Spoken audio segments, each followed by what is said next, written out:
मुंबईत भाजपनं उद्धव ठाकरेंना पुन्हा मोठा धक्का दिलाय। ठाकरेंच्या शिवसेनेच्या माजी नगरसेविका तेजस्वी घोसाळकरांनी ठाकरेंच्या शिवसेनेला रामराम ठोकत भाजपात प्रवेश केलाय।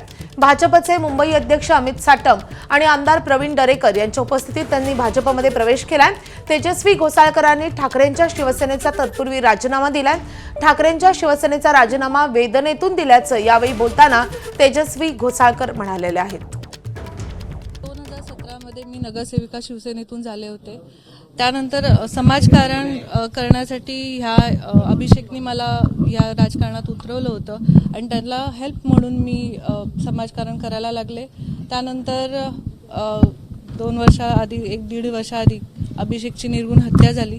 त्यानंतर परत मी समाजकारण करायला सुरुवात केली, पण करताना प्रभागामध्ये जी विकासाची कामे अपुरी राहत होती आणि होत नव्हती, माझ्या लोकांची कामं होत नव्हती, त्यासाठी हा निर्णय घेतलेला आहे।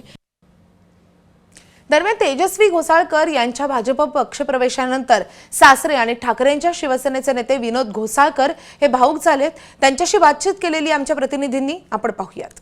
विनोद घोसाळकर जी आपल्या सोबत आहेत सर, जसं तुम्ही पाहिलं तसंच मी पाहिलं। आम्ही एकत्र कुटुंबातील आजी राहतो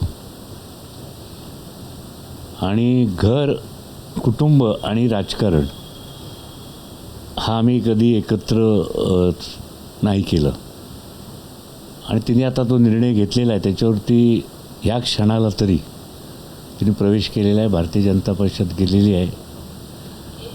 मी अजूनही आहे, शिवसेनेतच आहे।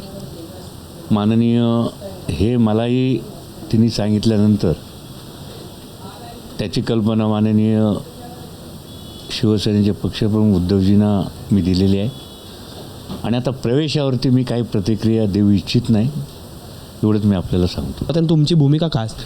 आम्ही कधीही राजकारणावरती घरात चर्चा करत नाही आणि एक तर असं आहे की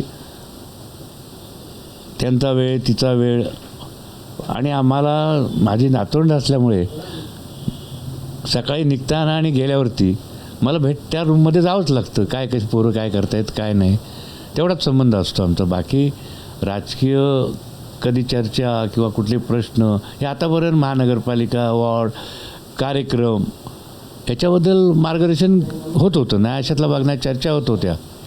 परंतु आत्ताही होणार, आता होणार म्हणजे राजकीय चर्चा होणार नाही, परंतु त्या 2 मुलांपासून मी दूर जाऊ शकत नाही। तुम्ही भावनिक झालेला आहात, या सगळ्यात डोळ्यात अश्रू आम्हाला पाहायला मिळतात। ते अभिषेकजींची आठवण आणि सगळा शिवसेनेचा वारसा ह्याची आठवण होते। असं नाही, अभिषेक असता तर हा प्रश्नच आज आला नसता।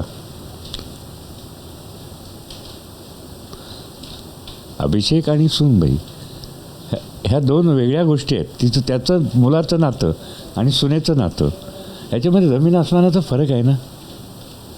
आपल्या मुलाला आपण काही कधी कात धरू शकतो, सुनेचं नाही धरू शकत। व्हिडिओ जर्नलिस्ट कृष्णा खापरेसह मी अजय माने, एबीपी माझा मुंबई।